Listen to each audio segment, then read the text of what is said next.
हे सगळेजण 2/3 मेजॉरिटीनी बाहेर पडले नाही, त्यामुळे त्यांना कोणतंही कायद्याचं संरक्षण नाही, ते अपात्र आहेत.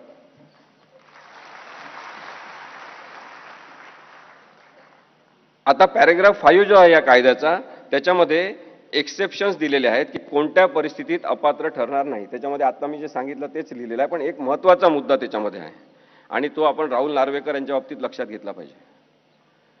जेव्हा एखाद्याची विधानसभा अध्यक्ष म्हणून नेमणूक होते, तेव्हा त्यांनी तटस्थ वागलं पाहिजे, पक्षनिरपेक्ष वागलं पाहिजे आणि प्रामाणिकपणे राहिलं पाहिजे, अशी अट कायद्याला अपेक्षित आहे. असं कायद्याला अपेक्षित आहे की हा माणूस आता निरपेक्ष वागेल, पक्षाशी याचा संबंध नाही. आणि म्हणून याच्यामध्ये एक तरतूद आहे की विधानसभा अध्यक्षपद आपल्याला मिळाल्यानंतर साधारणतः नैतिक प्रामाणिकता याची जाणीव ठेवून त्या माणसाने पक्षाचा राजीनामा द्यायचा आणि राजीनामा दिला तरी तो अपात्र ठरत नाही, त्याला संरक्षण आहे कायद्यानुसार. आणि ज्यावेळेस तो माणूस विधानसभा अध्यक्ष राहणार नाही, तेव्हा परत तो त्या पक्षामध्ये जाऊ शकतो, तो पात्रच राहील, त्याला अपात्र ठरवण्यात येणार नाही. राहुल नार्वेकर यांनी राजीनामा दिला नव्हता, आपल्याला माहिती आहे. पॅरा 6 हा एक महत्त्वाचा सांगतो आणि मग मी पुढचं ज्या घडामोडी आहेत त्या आपण कायदेशीर दृष्टिकोनातून आपल्यासमोर मांडतो. पॅराग्राफ 6 जो आहे त्याच्यामध्ये सांगितलेलं आहे की विधानसभेच्या संदर्भात किंवा 10 शेड्यूलच्या संदर्भात कोणी अपात्र ठरू शकतात का किंवा अपात्र ठरवले गेले पाहिजे का, या संदर्भातला मुद्दा जेव्हा तयार होईल तेव्हा त्याची सुनावणी विधानसभा अध्यक्षांसमोरच झाली पाहिजे, असं पॅराग्राफ 6 मध्ये म्हटलेलं आहे. आणि त्यामुळे सेपरेशन ऑफ पॉवर्स याला आपण म्हणतो की शक्तीचं विकेंद्रीकरण केलेलं आहे आणि त्यामुळे सर्वोच्च न्यायालयाने तो नैतिकतेचा टेंबा लावून असं सांगितलं की आम्ही हा निर्णय घेणार नाही, हा निर्णय विधानसभा अध्यक्षांनी घेतला पाहिजे. म्हणजे एक प्रकारे त्यांनी विधानसभा अध्यक्षांना कायदेशीर अधिकार आहे आणि संविधानिक अधिकार आहे हा निर्णय घेण्याचे, त्यामुळे त्यांनी तो निर्णय घ्यावा असं सांगताना ज्या गोष्टी जाहीर केलेल्या आहेत त्या सुद्धा पाहणं महत्त्वाचं आहे. विधानसभा अध्यक्षांनी सुप्रीम कोर्टच्या या सगळ्या निर्णयाचा त्यांना अधिकार अपात्रतेचे तुम्ही वापरा आणि तुम्ही अपात्र म्हणून जाहीर करा हे सांगितलं विश्वासाने, त्याचा विश्वासघात सुप्रीम कोर्टाचा कसा केलेला हे सुद्धा मी पुढे सांगणार आहे. आता हा कायदा झाला, एवढं सगळ्यांना समजलं असेल. आता या कायद्याचा अर्थ कसा काढायचा, जेव्हा एखादी शंका निर्माण झाली, एखादी गडबड झाली किंवा एखादी अशी परिस्थिती अपात्रते संदर्भात निर्माण झाली, तर या कायद्याचा अर्थ कसा काढायचा. कोणताच कायदा असं म्हणत नाही की तुमच्या मनाला वाटेल तसा अर्थ काढा. कायद्याचे अर्थ काढण्यासाठी आम्हाला इथे काही वकील पण बसले, त्यांना माहिती असेल की कायद्याचा अर्थ कसा काढायचा या संदर्भात आम्हाला लॉ कॉलेजमध्ये शिकवलं जाते. आणि ते काय शिकवलेलं असते की इंटरप्रिटेशन ऑफ स्टॅच्यूट म्हणून कायदा असतो. जेव्हा कायद्याचा अर्थ अस्पष्ट आहे किंवा त्याचे अर्थ काढण्याची गरज आहे, तेव्हा अर्थ कसा काढायचा याच्यासाठी इंटरप्रिटेशन ऑफ स्टॅच्यूट नावाचा की कायद्याचे अन्वय अर्थ काढण्याच्या संदर्भातले नीतिनियम असलेला मॅक्सवेल यांचं एक पुस्तक आहे, ते साधारणतः आम्ही रेफर करतो आणि त्याच्यामध्ये सांगितलेलं आहे की आधी जसा कायदा सांगितलेला आहे तसाच कायदा, ज्या शब्दात म्हटलेला आहे ना तसाच कायदा, त्याचा काही अर्थबिर्थ काढायचा नाही. समजा त्याच्यातून काही कळत नसेल तर मग त्या कायद्याचा उद्देश काय, रिझन आणि ऑब्जेक्टिव्ह असं आम्ही त्याला म्हणतो की तो कायदा करण्याचा उद्देश काय तो लक्षात घ्यायचा आहे. मग आता पक्षांतर बंदी कायद्याचा उद्देश काय आहे, पक्षांतर थांबवणं हा उद्देश आहे, पक्षांतर कोणी करू नये हा उद्देश आहे. त्याच अर्थाने त्याचे अर्थ काढले गेले पाहिजे कायद्याचे. चौथा आहे की डायरेक्टिव्ह प्रिन्सिपल्सच्या आधारे आपण त्याचे अर्थ काढले पाहिजे. पाचवा आहे की बेसिक स्ट्रक्चर जे कॉन्स्टिट्यूशनचं आहे त्याच्यामध्ये मूलभूत ढाच्यामध्ये काय अपेक्षित आहे तो संविधानाचा उद्देश लक्षात घेऊन अर्थ काढला पाहिजे. आणि पाचवा आहे की एक सर्वसमावेशक व्यापक असा अन्वयार्थ काढला पाहिजे, त्याला होलिस्टिक अप्रोच असं कायद्यात म्हणतात, तो घेतला पाहिजे आणि त्याच्यानुसार कायद्याचे अर्थ काढले पाहिजे. आता या सगळ्या 4-5 तत्वांवर राहुल नार्वेकर यांनी आपली बुद्धिमत्ता लावली आहे का हे बघा. ते पण लॉ ग्रॅज्युएट आहेत, कोणत्या कॉलेजमध्ये शिकले, कशा प्रकारे अर्थ काढले. सगळेच जे अशा प्रकारच्या ट्रिब्युनलवर बसणार आहेत, अनेक जण जे न्यायाधीश होणार आहेत, ते असे वागणार असतील तर मग कायद्यावर विश्वास राहील का, हा सुद्धा विचार आपल्याला करण्याची गरज आहे. अपात्रतेचे हे प्रकरण थेट अध्यक्षांकडे गेलेलं नव्हतं, हे आपण समजून घ्या. अपात्रतेचं हे प्रकरण थेट अध्यक्षांकडे गेलं असतं तर कदाचित त्याचा अर्थ आपल्या मनाने त्यांनी जसा काढलाय तसं काढणं आणखी जास्त सोपं झालं असतं. पण हा हे प्रकरण थेट त्यांच्याकडे गेलेलं नाही, तर हे आधी सर्वोच्च न्यायालयात प्रकरण गेलं. मग सर्वोच्च न्यायालयाने जे निरीक्षणं नोंदवलेले आहेत ते बघितले पाहिजे आपण, आणि त्याच्यानुसार आपल्याला विचार करता आला पाहिजे, आणि तो राहुल नार्वेकर यांनी करण्याची जबाबदारी त्यांच्यावर होती.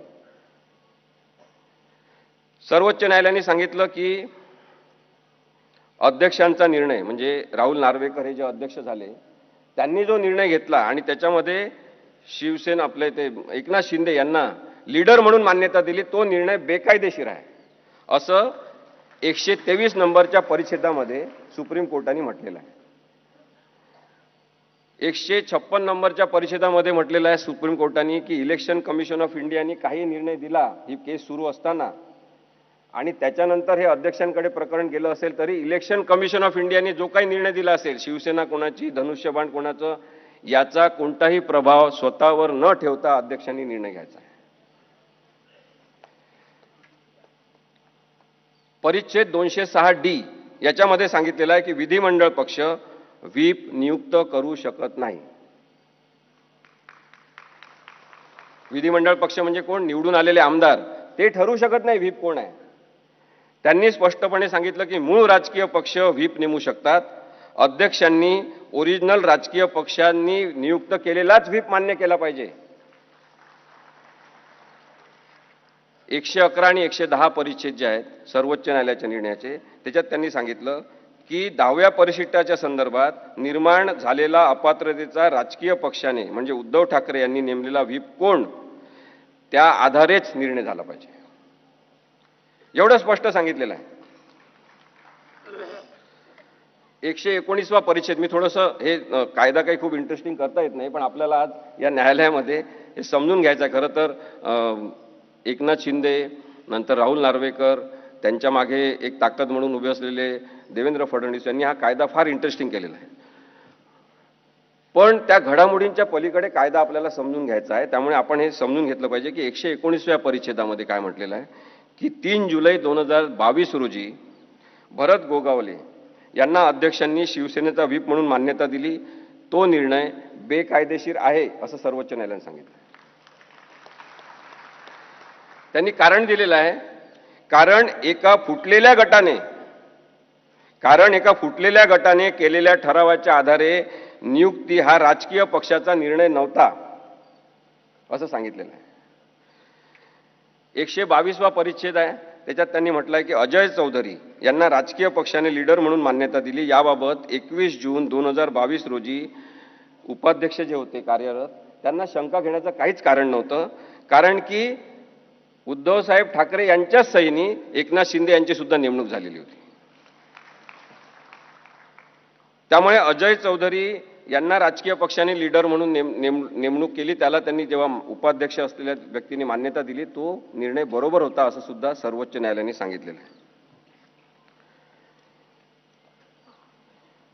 आता त्या 123व्या पॅरेग्राफमध्ये आणखी एक म्हटलेलं आहे महत्वाचं, ज्याचं यांनी खूप भांडवल केलं या निर्णयामध्ये.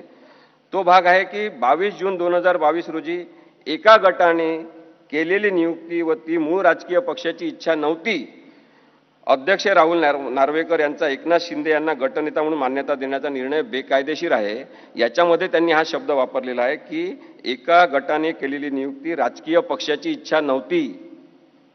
राजकीय पक्ष म्हणजे रजिस्टर्ड असलेला उद्धव बाळासाहेब ठाकरे यांच्या सहीचा पक्ष. त्यांची ती पॉलिटिकल विल नव्हती, त्यांचं ते काही इच्छा नव्हती, आणि तशा वेळेस त्या व्यक्तीला आपण मान्यता देऊ शकत नाही असं कारण सुद्धा, त्याला रिझनिंग असं म्हणतात, असं कारण सुद्धा सर्वोच्च न्यायालयाने दिलेलं आहे. 206B मध्ये त्यांनी सांगितलं की आता या सगळ्या प्रकरणाचा निकाल अध्यक्षांनी घेतला पाहिजे असं त्यांनी सांगितल्यावर त्यांनी पुढे म्हटलेलं आहे 206B मध्ये की अध्यक्षांनी वाजवी कालावधीमध्ये या प्रकरणाचा निकाल लावला पाहिजे.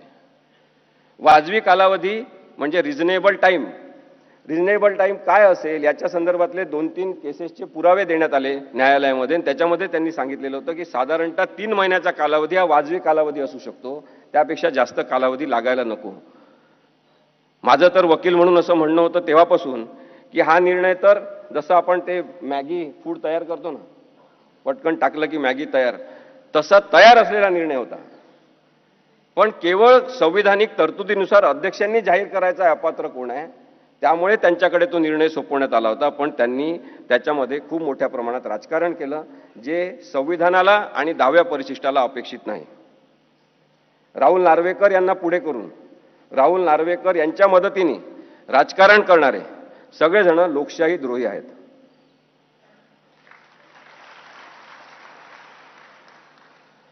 अध्यक्षांनी मूळ राजकीय पक्षाने नियुक्त केलेला व्हीप मान्य करावा व पार्टीची घटना काय या संदर्भात निर्णय घ्यावा असं त्यांना सूचित करण्यात आलं होतं. चौकशी करावी असं म्हटलं तर इन्क्वायरी करावी, आणि त्या इन्क्वायरीचा अर्थ त्यांनी असा घेतला की साक्षी पुरावे घेतले पाहिजे. आणि मग त्यांनी एका जनरल मॅजिस्ट्रेट कोर्टात चालतात तसे पुरावे, साक्षीदार बोलवले, पुरावे घेतले, जेव्हा की या कायद्याची समरी प्रोसिडिंग चालली पाहिजे अशीच कायद्याची अपेक्षा आहे. कोर्टाने म्हटलेलं आहे की आम्ही हे सगळे निर्णय दिले, मी तुम्हाला जे आता वाचून दाखवले, त्या निर्णयांच्या प्रिन्सिपल्सवर अध्यक्षांनी निर्णय घ्यायचा. हे जे ज्युडिशियल प्रिन्सिपल्स आम्ही सेट केलेले आहे याच्या आधारे तुम्हाला निर्णय द्यायचा आहे असं सुद्धा या निर्णयामध्ये नमूद करण्यात आलेलं आहे. या निर्णयामध्ये एक आणखी घटक आहे जो अत्यंत महत्त्वाचा, किंवा तसं पाहिलं तर फालतू माणूस पण महत्त्वाचा, म्हणजे महत्त्वाच्या पदावर बसलेला, ते म्हणजे आपले राज्यपाल.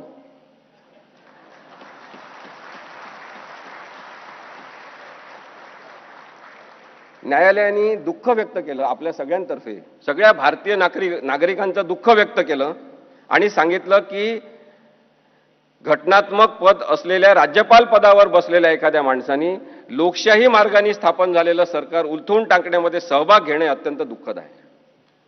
अशा प्रकारची तारीफ या राज्यपालांची केलेली आहे. राज्यपालांची भूमिका या संदर्भात पूर्ण संशयास्पद राहिलेली आहे. त्याबद्दल आपण आता जास्त न बोलता पुढची जी टेस्ट त्यांनी सांगितली होती ती मी आपल्याला सांगतो. त्यांनी सांगितलं की आमच्या नोट्स रेफर करून निर्णय दिला पाहिजे, ते प्रिन्सिपल पाळलं पाहिजे, आणि म्हणून ट्रिपल टेस्ट म्हणजे त्रिसूत्री एक निकषांची ती पुढे आली. त्याच्यामध्ये असं आहे की पार्टीची घटना काय, नेतृत्व रचना काय म्हणजे लिडरशिप स्ट्रक्चर काय आहे, आणि विधिमंडळातील बहुमत काय आहे. याच क्रमाने जर लक्षात घ्यायचं असेल तर मग पहिले पार्टीची घटना लक्षात घेतली पाहिजे असं म्हणून त्यांनी एक नवीन प्रकार काढला. त्यांनी इलेक्शन कमिशन ऑफ इंडियाला पत्र पाठवलं. त्यांना जेव्हा सर्वोच्च न्यायालयाने निर्णय दिला त्याच्यानंतर ते काहीच करत नव्हते आणि जवळपास 1.5 महिन्यांनी त्यांनी त्या इलेक्शन कमिशनकडे पत्र पाठवून विचारणा केली की यांची घटना काय आहे. कदाचित तोपर्यंत ठरलं असेल की यांनी विचारायचं आणि त्यांनी काय सांगायचं. ही कॉन्स्पिरसी आपण लक्षात घेतली पाहिजे की न्यायिक व्यवस्थापन करण्यासाठी म्हणून तुम्ही बसलेले असता तेव्हा तुम्हाला कॉन्स्पिरसी करण्याचा हक्क नाही आहे. आणि म्हणून मी मगाशी सांगितलं की जे कायद्यात लिहिलेलं आहे तशाच प्रकारचा अर्थ काढला गेला पाहिजे. नेतृत्व रचना काय आहे हे सुद्धा त्या घटनेच्या आधारे पाहिलं पाहिजे. त्यांनी 1999चीच घटना गृहीत धरली. त्याच्याबद्दल ॲडव्होकेट अनिल परब साहेब बोलतील आपल्याशी, ते सगळे पुरावे दाखवतील आपल्याला की कशा पद्धतीने हा खोटेपणा शिजलेला आहे. आता याच्यामध्ये तिसरा मुद्दा जो आहे विधिमंडळ पक्षातील बहुमत. राहुल नार्वेकर यांनी विधिमंडळ पक्षातील बहुमत महत्त्वाचं आहे हेच मानून निर्णय दिला. जेव्हा की विधिमंडळ पक्ष म्हणजे सर्व काही नाही, 5 वर्षाचा अल्प आयुष्य असलेली ती एक अस्थायी स्वरूपाची मंडळाची बॉडी आहे. सुप्रीम कोर्टाने त्यांच्या निर्णयात हे सांगितलं होतं. माझे मित्र ॲडव्होकेट रोहित शर्मा इथे आहेत, त्यांना पण माहिती आहे की बहुमत म्हणजे काय हे सांगत असताना जेव्हा बहुमताचाच एक डिफेन्स करण्यात आला तयार, तेव्हा सर्वोच्च न्यायालयाने सांगितलं की केवळ बहुमत महत्त्वाचं नाही, ते जे बहुमत आहे त्याला लीगल आयडेंटिटी काय आहे, कायदेशीर नाव काय आहे त्या बहुमताचं. या बहुमताचं कायदेशीर नाव काय आहे? एकनाथ शिंदे यांच्यासोबत पळून गेलेले, पक्ष फोडलेले, अजून काय ओळख आहे. आणि त्यालाच बहुमत मानून यांनी निर्णय दिलेला आहे. राहुल नार्वेकर म्हणतात एकीकडे मग नंतर की इंटर पार्टी डिस्प्यूट आहे, हे पक्षांतर्गत आहे. आपण हे समजून घेतलं पाहिजे की राहुल नार्वेकर यांनी असं निरीक्षण नोंदवणं आणि तुम्ही सुद्धा अपात्र नाही, तुम्ही सुद्धा अपात्र नाही, सगळेजण आपल्या घरी जा, अशा पद्धतीचा निर्णय देणं हा सर्वोच्च न्यायालयाचा घोर अपमान आहे. कारण की सर्वोच्च न्यायालयाने 10व्या परिशिष्टाची केस म्हणून ही चालवलेली आहे. वयाने अत्यंत ज्येष्ठ आणि सिनियर असलेले 5 न्यायाधीश एकत्र बसतात, 5.5 महिने हिअरिंग घेतात, दहाव्या परिशिष्टाची केस म्हणूनही चालवता आणि तुम्ही इथे म्हणता की दहाव्या परिशिष्टाची केस नाही, इंटर पार्टी डिस्प्यूट आहे आणि इंटर पार्टी डिस्प्यूट असल्यामुळे 10वा परिशिष्ट लागूच होत नाही. याच्याबद्दल महाराष्ट्रातल्या सगळ्या लोकांनी प्रश्न विचारला पाहिजे. हा इंटर पार्टी डिस्प्यूट नाही आणि तरी सुद्धा अशा प्रकारचा निर्णय दिलेला आहे. आता असाच निर्णय होणार आहे असं महाराष्ट्रातल्या सगळ्या लोकांना माहित होतं. हे या न्यायालयाचं परत एक वैशिष्ट्य आहे. एकूण एक लहानात लहान गावातल्या माणसाला माहित होतं की असाच निर्णय होणार. मी जिथे जिथे जायचो, आमची निर्भय बनवची सभा असायची, तेव्हा तुम्ही काही सांगावं ते उद्धव साहेबांच्या विरुद्धच निकाल लागणार. एवढी गॅरंटी लोकांमध्ये बेकायदेशीरते निर्माण झालेली आहे